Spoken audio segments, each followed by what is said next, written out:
محمد و آل محمد۔ اپنی اپنی دعاؤں کی قبولیت کے لیے مل کر صلوات پڑھیں۔ اللہم صلی علی محمد و محمد۔ اٹھ کے ادھر تھوڑا ادھر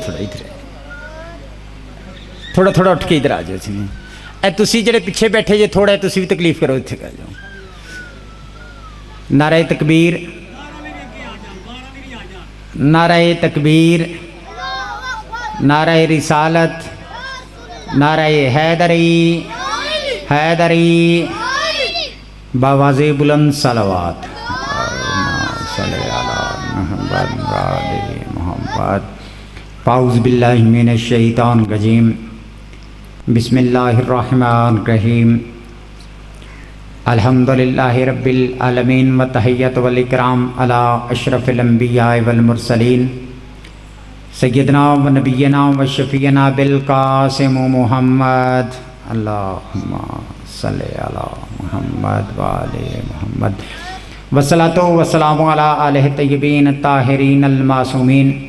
اما بعد فقد قال اللہ تعالی و تبارک فی کتابہ المجید و فرقانہ الحمید و قولہ الحق۔ بسم اللہ الرحمن الرحیم۔ یا ایہا الذین آمنوا اتقوا اللہ وکونوا مع الصادقین۔ نعرہ تکبیر، نعرہ رسالت، نعرہ حیدری، حیدری، حسینیت، حسینیت، یزیدیت، یزیدیت، دشمنان آل محمد پہ لعنت، لعنت۔ یا امام المنتظر، یا امام المنتظر، بر محمد و آل محمد بلند تر صلوات۔ صلی علی محمد و آل محمد۔ ارباب دانش، اہل علم حضرات، موالیان حیدر قرار، بزرگان ملت اسلامیہ، عزاداران امام مظلوم کربلا، میں نے آپ کے سامنے قرآن مجید فرقان حمید سے سورہ توبہ سے ایک مشہور و معروف آیت مبارکہ تلاوت کرنے کی سعادت حاصل کی ہے، جس کو سماعت فرما کے آپ نے ثواب عظیم حاصل فرمایا ہے۔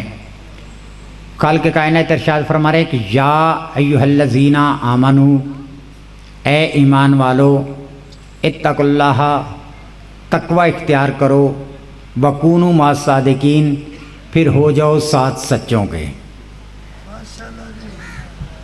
حکم ہے کہ اے اہل ایمان، تقوی اختیار کرو اور سچوں کے ساتھ ہو جاؤ۔ خالق کا یہ کلام مخاطب ہے مومنین سے، اے اہل ایمان۔ دیکھیے، جو بھی مومن ہوتا ہے اس کی پہلی صفت یہ ہوتی ہے کہ وہ سچا ہوتا ہے۔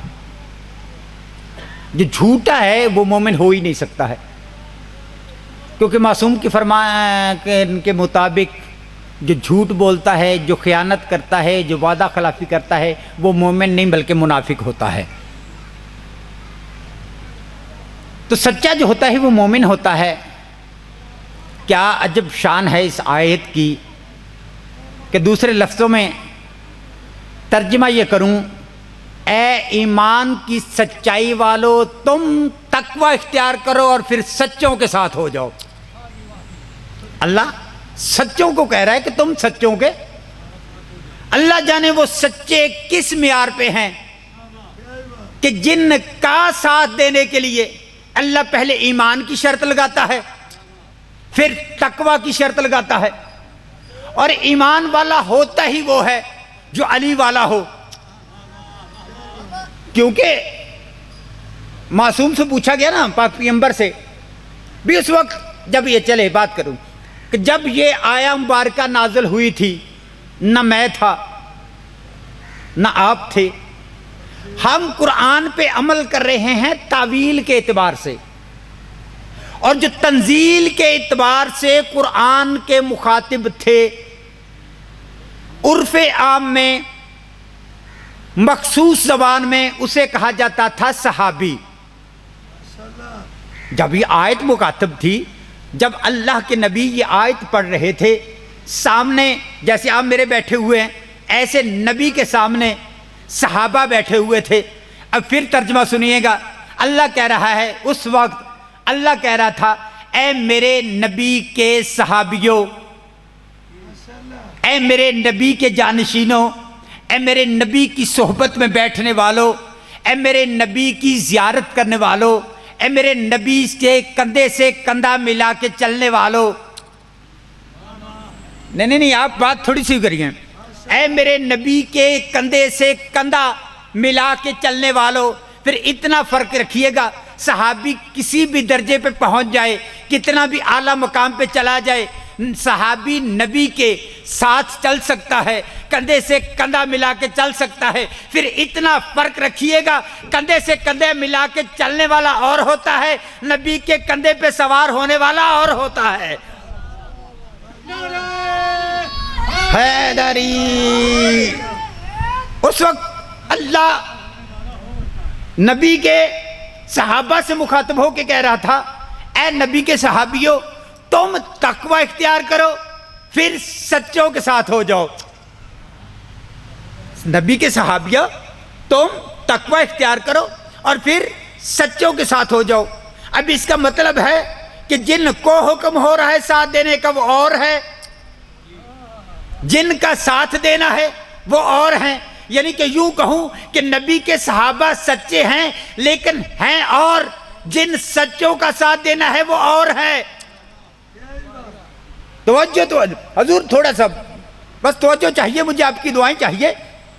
جب بھی کوئی آیت نازل ہوتی تھی، صحابہ کرام رضوان اللہ علیہ اجمعین نبی کے پاس جاتے تھے، اے اللہ کے نبی یہ آیت نازل ہوئی ہے، ہمیں بتائیے اس پہ عمل کیسے کرنا ہے۔ بھی نماز کی آیت ہے، یا ایھا الذین آمنوا، اے ایمان والو اقیموا الصلاۃ، نماز قائم کرو۔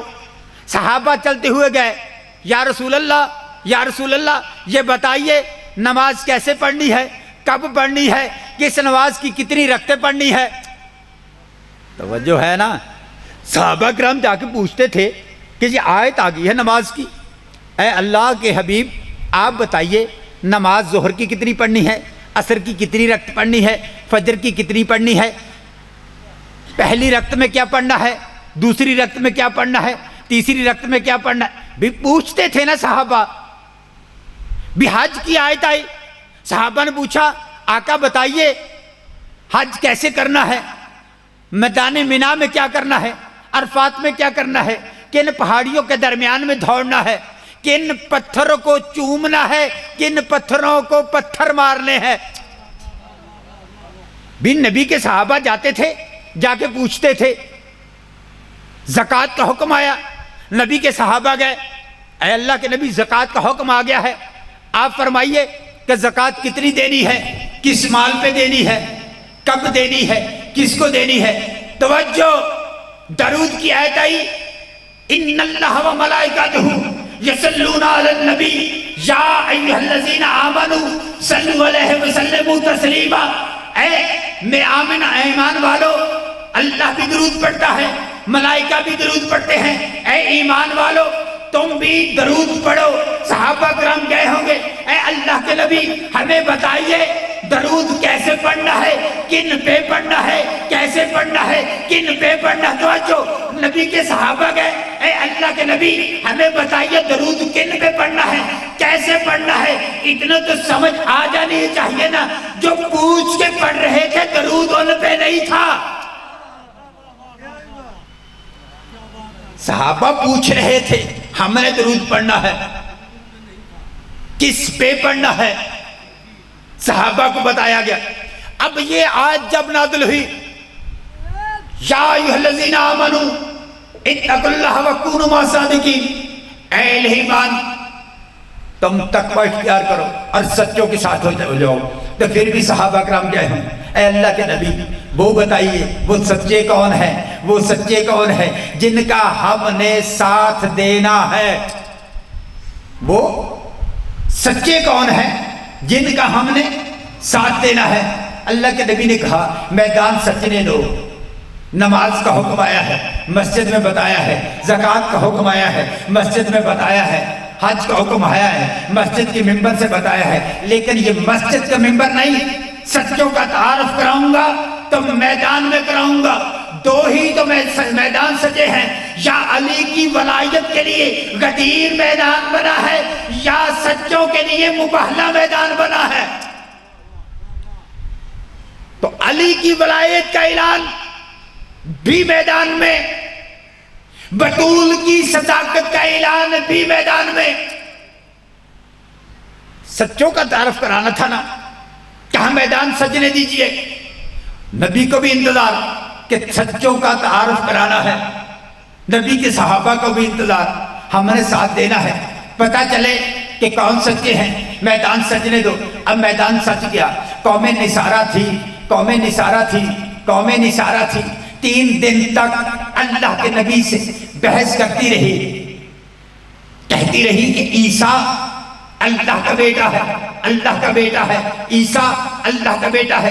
اللہ کا نبی قرآن پڑھ کے کہتا رہا کہ وہ عیسیٰ تو خود کہہ رہا تھا انی اتانی الکتاب وجعلنی نبیا، مجھے کتاب عطا کی ہے، میں عبد ہوں، مجھے کتاب دی گئی ہے. انی عبد اللہ واتانی الکتاب وجعلنی نبیا.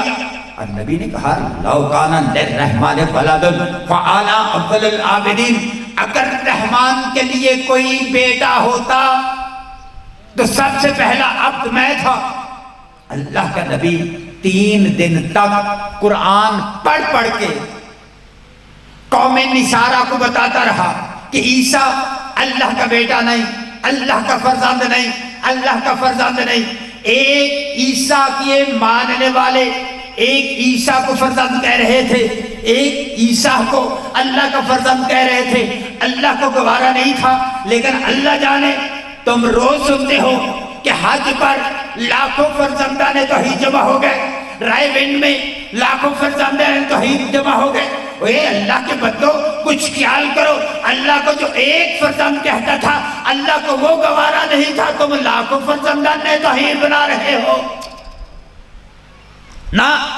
3 دن تک قوم نصارہ اپنی بات پہ اڑی رہی. جب 3 دن تک نہ مانے تب آیت آ گئی اے میرے حبیب فَقُلْ تَعَالُوا نَدْعُوا أَبْنَاءَنَا وَأَبْنَاءَكُمْ وَنِسَاءَنَا وَنِسَاءَكُمْ وَأَنفُسَنَا وَأَنفُسَكُمْ ثُمَّ نَبْتَهِلْ فَنَجْعَلْ لَعْنَةَ اللَّهِ عَلَى الْكَاذِبِينَ.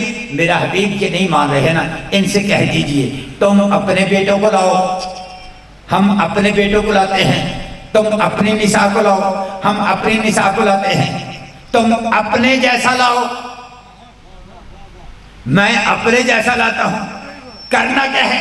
فَنَجْعَلْ لَعْنَةَ اللَّهِ عَلَى الْكَاذِبِينَ.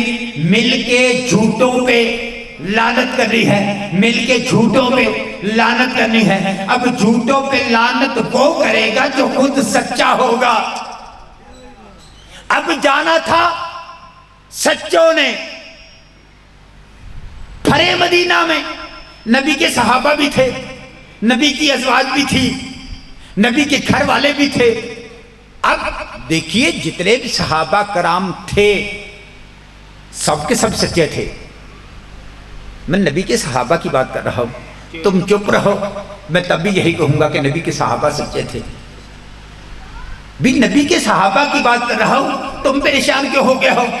بھی گروہ 3 تھے، یا مشرکین کا گروہ تھا، یا کافرین کا گروہ تھا، یا نبی کے صحابہ کا گروہ تھا، یا منافقین کا گروہ تھا. میں ان کی تو نہیں بات کر رہا ہوں، میں تو نبی کے صحابہ کی بات کر رہا ہوں. میں منافقین کی تو بات نہیں کر رہا ہوں. منافق اسے کہتے تھے جو اوپر سے کلمہ پڑھتا تھا، دل سے ایمان نہیں لاتا تھا. کلمہ بھی زبان سے پڑھتا تھا، دل میں ایمان نہیں رکھتا تھا. کلمہ زبان سے پڑھتا تھا، دل میں ایمان نہیں رکھتا تھا. اب جب نبی سے پوچھا گیا نا کیسے پتا چلے کہ یہ زبان سے پڑھ رہا ہے، دل سے نہیں مان رہا ہے، کیسے پتا چلے گا یہ منافق ہے، یہ مومن ہے، یہ مومن ہے، یہ منافق ہے، کیسے پتا چلے گا؟ اللہ کے رسول نے فرمایا پریشان ہونے کی ضرورت نہیں ہے. جب بھی تمہیں پہچان کرنی ہو نا کہ یہ سچا مومن، یہ میرا سچا صحابی ہے اور یہ منافق ہے، تم میرے بھائی علی کا ذکر چھوڑ دو. اگر اس کا چہرہ بگڑ جائے سمجھ لینا منافق ہے، اگر گلدستہ بن جائے تو سمجھ لینا مومن ہے.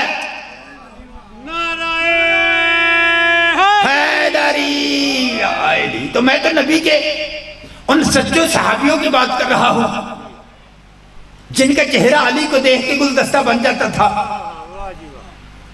کیونکہ نبی کے صحابہ سے بات ہو رہی تھی، منافقوں سے اللہ بات ہی نہیں کر رہا تھا، اللہ کر رہا تھا بات آمنوں سے، ایمان والوں سے۔ تو سب کے سب سچے تھے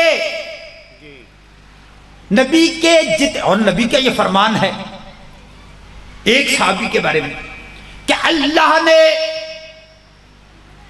زمین نے اس کا بوجھ نہیں اٹھایا ہے، آسمان نے اس پہ سایہ نہیں کیا ہے جو حضرت ابو ذر سے زیادہ سچا ہو۔ اس کا مطلب ہے کہ نبی کا صحابی بھی ہے اور صدیق بھی ہے۔ کون؟ حضرت ابو ذر سچا ہے، لیکن مباہلے میں نہیں گئے۔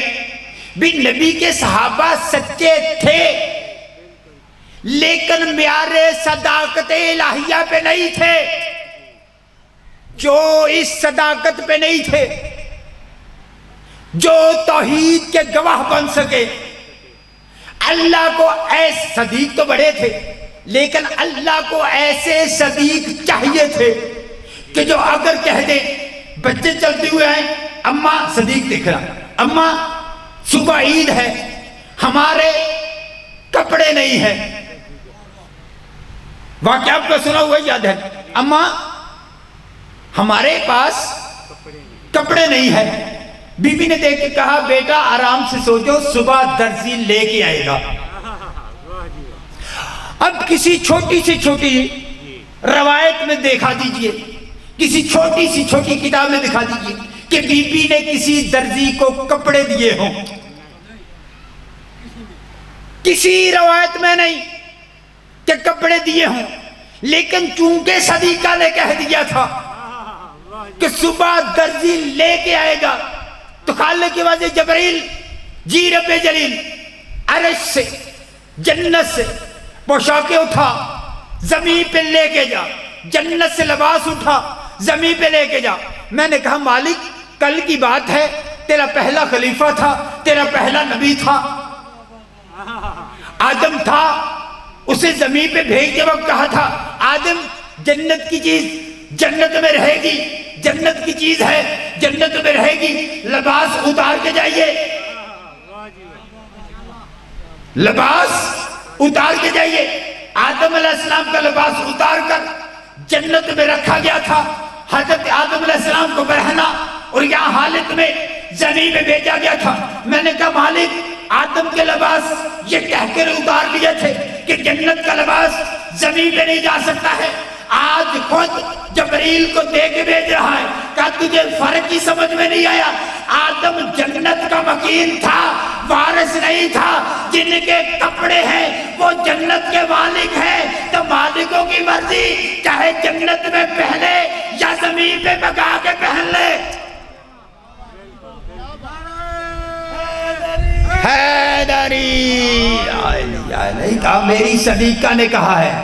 اور جبرائیل کپڑے لے جاؤ اور جا کر یہ نہ کہنا جیسے مریم کو کہا تھا، مریم نے کہا تھا نا کون آیا ہے تو میرے حجرے میں، تو جناب مریم سے حضرت جبرائیل نے کہا تھا انا رسول من ربک، میں تیرے رب کی طرف سے رسول بن کے آیا ہوں۔ کہا خبردار، وہاں عہدہ بتایا تھا کہ میں رسول بھی ہوں، جبرائیل بھی ہوں، امین وحی اللہ بھی ہوں۔ خبردار، جہاں پہ جا کے نہ رسول کہنا، نہ وسیع کہنا، نہ جبرائیل کہنا، نہ امین کہنا، بلکہ دروازے پہ جا کے کہنا انا خیاط الحسنین، کہ میں حسنین کا درزی ہوں۔ کیونکہ بی بی نے کہا ہے کہ کل درزی لے کے آئے گا، یہ نہیں کہا تھا کہ جبرائیل لے کے آئے گا، درزی بن کے جانا ہے۔ تو ایسے سچوں کی ضرورت تھی۔ نبی نے کہا بار الہ تو بہتر جانتا ہے، تو نے جو مجھے بیٹے دیے تھے وہ تو واپس بلا لیے، اور حکم ہے بیٹے لے کے جاؤ، میرے اپنے بیٹے ہیں نہیں جن کو لے کے جاؤ، امت میں سے کسی کو بیٹا بنا نہیں سکتا، کیونکہ حکم ہے یہ آیت آپ ہر ختم میں سنتے رہتے ہیں، ما کان محمدن ابا احد من رجالکم ولکن رسول اللہ و خاتم النبیین، کہ محمد تم مردوں میں سے کسی کا باپ نہیں ہے جو باپ نہ ہو، اس کا کوئی بیٹا نہیں ہوتا ہے، تو امت میں سے کیونکہ باپ نہیں ہے لہذا بیٹا بنا نہیں سکتا ہے، امت میں سے بیٹا بنا نہیں سکتا ہے، جو اپنے بیٹے دیے تھے مالک نے وہ واپس بلا لیے۔ صلوات پڑھیے بآواز بلند، پھر بھی صلوات پڑھ لیجئے۔ اب سید زادہ آ گیا ہے تو ممبر سے مجھے کھڑا ہی ہو جانا چاہیے تھا، کیونکہ ہم نے سیدوں کو دیکھا ہے جب کوئی امتی ممبر پہ بیٹھا تھا سیدوں کا موڈ بن جائے تو وہ کہتے تھے اتر میرے بابا کے ممبر سے، تو بابا پہلے ہی چھوڑ دینا چاہیے۔ تو بس شاہ صاحب کو زیادہ انتظار بھی نہ کراؤں، صلوات پڑھیے بآواز بلند۔ اللہم صلی علی محمد و علی محمد۔ بس چند جملے سنیے گا۔ اب نبی کو ضرورت تھی سچوں کی، کہ مالک جو تو نے بیٹے دیے تھے وہ واپس بلا لیے، مجھے ضرورت ہے سچوں کی، مجھے ضرورت ہے ابنا کی، مجھے ضرورت ہے نساء کی، مجھے ضرورت ہے انفسانہ کی۔ مالک کہاں پہ جاؤں، کس کو لے کے جاؤں، کہاں پہ جاؤں، کس کو لے کے جاؤں؟ کہا اسی دروازے پہ جا جو مشکل کشا ہے۔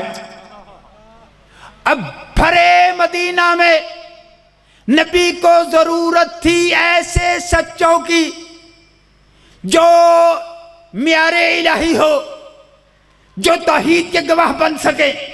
تو توجہ، جملہ آپ کو ہدیہ کرنا ہے تو حضور یاد رکھیے گا، بھرے مدینہ میں ایسا سچا نبی کو ایک بھی نہ ملا، اور ابو طالب کے گھر سے 4 نکلے ہیں۔ ابو طالب کے گھر سے ایسے سچے 4 نکلے ہیں۔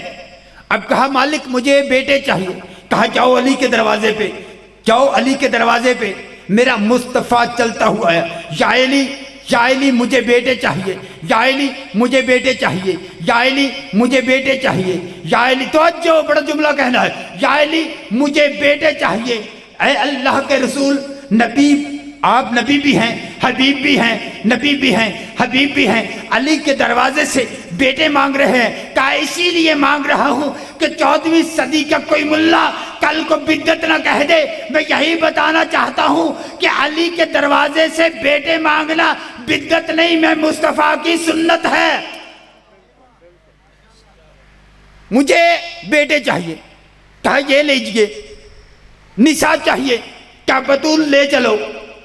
کہا انفسانہ و انفساکم، مجھے نفس چاہیے، مجھے نفس چاہیے، مجھے اپنی جان چاہیے، مجھے اپنا جیسا چاہیے۔ اب اللہ نے کہا اور کوئی نہیں، میرے مصطفیٰ اسی علی کو لے جائیے جسے شب ہجرت، جس کا نفس نفس اللہ بن گیا تھا۔ میں کہتا ہوں واہ یا علی تیرے کیا کہنے، جب اللہ کو ضرورت پڑی تو تیرا نفس اللہ کا نفس بن گیا، جب رسول کو ضرورت پڑی تو تیرا نفس نفس رسول بن گیا۔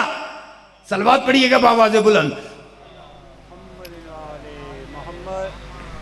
ان سچوں کو لے کر، بس آخری جملہ اور ایک جملہ مصائب کا، ان سچوں کو لے کر نبی چلے۔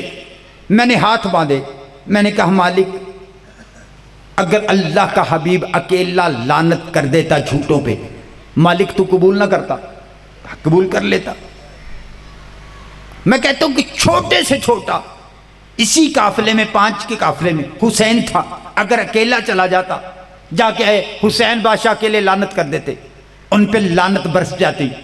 مالک یہ اللہ کا حبیب بھی جا رہا ہے، علی مرتضیٰ بھی جا رہے ہیں، حسنین کریمین بھی جا رہے ہیں، سیدہ بھی جا رہی ہے، مالک ایک بھی چلا جاتا تو لعنت کافی تھی، یہ 5 کو لے کے کیوں جا رہے ہیں؟ کہ اگر اکیلا میرا حبیب چلا جاتا، آنے والا مورخ لکھ دیتا کہ ہر وہ شخص جھوٹا اور لعنتی ہے جو مصطفیٰ کے مقابلے میں آ جائے۔ آج ان 5 کو لے جا کے یہی بتا رہا ہوں کہ ہر وہ شخص جھوٹا بھی ہے، لعنتی بھی ہے، چاہے رسول کے مقابلے میں آ جائے، چاہے بطول کے مقابلے میں آ۔ حضرت دارو، بس ایک جملہ مصائب کا، جیسے قرآن کی آیت تھی ویسے تفسیر بنا کر نبی چلے. پہلے ابنا تھے، ابنا کی تفسیر کے لیے ساتھ حسن کو لیا، حسین کو یہاں پہ رکھا. اب آپ جانتے ہیں کہ جو جہاں پہ بچہ ہوتا ہے نا، اس کی نظر سامنے بھی ہوتی ہے، اس کی نظر پیچھے بھی ہوتی ہے. عزادار حسین معصوم نے دیکھا، حسین بادشاہ نے دیکھا سامنے نبی ہیں، سب سے پیچھے علی ہیں، درمیان میں بی بی بطول ہے. حسین نے ایک چھوٹا سا سوال کیا، نانا میری ماں کبھی باہر آئی ہے؟ نانا میری ماں تو کبھی باہر آئی نہیں. نانا آج کیا بن گیا کہ میری ماں کو گھر سے باہر آنا پڑا؟ نبی نے منہ چوم کے کہا، حسین دین پہ مشکل آ گئی ہے، توحید نہیں بچتی ہے. توحید کو بچانے کے لیے میں اپنی بیٹی کو لے کے جا رہا ہوں، میں توحید کو بچانے کے لیے اپنی بیٹی کو لے کے جا رہا ہوں. حسین نے بچپن میں ہی یہ سبق سیکھ لیا تھا کہ جب بھی دین پہ کام آئے، اگر بیٹیوں کو بھی لے جانا پڑے تو پھر بیٹیوں کو بھی ساتھ لے جانا پڑے گا. عزادار حسین نے اسی دن سے دعا مانگنی شروع کر دی، میرے مالک پھر مجھے ایسی بیٹی عطا کرنا جس کے بغیر میں حسین نہ رہ سکوں، جو میرے بغیر نہ رہ سکے. جب دین پہ وقت آئے، جیسے میری ماں بطول چلی گئی تھی ویسے اپنی بیٹی کو لے کے چلے جاؤں. عزادار حسین، بس آخری جملہ ہے. عزادار حسین جب 10 محرم کو حسین بادشاہ نے ایک مرتبہ گھوڑے کے سموں کی طرف دیکھا، نیچے اتر کے دیکھ کے کہا، ہے سکینہ جب سب چلے گئے ہیں میرے گھوڑے کے سموں کو کیا پکڑا ہے؟ دیکھ کے کہتی ہے جو بھی گیا ہے وہ واپس نہیں پلٹا ہے، جو بھی گیا ہے وہ واپس نہیں پلٹا ہے. علی اکبر میدان میں گئے تھے، برشی لگ گئی.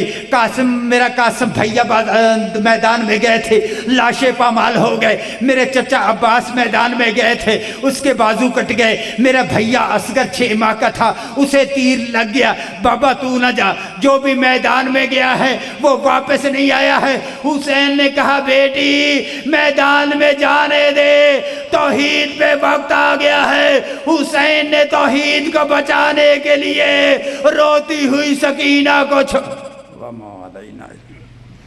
صلی اللہ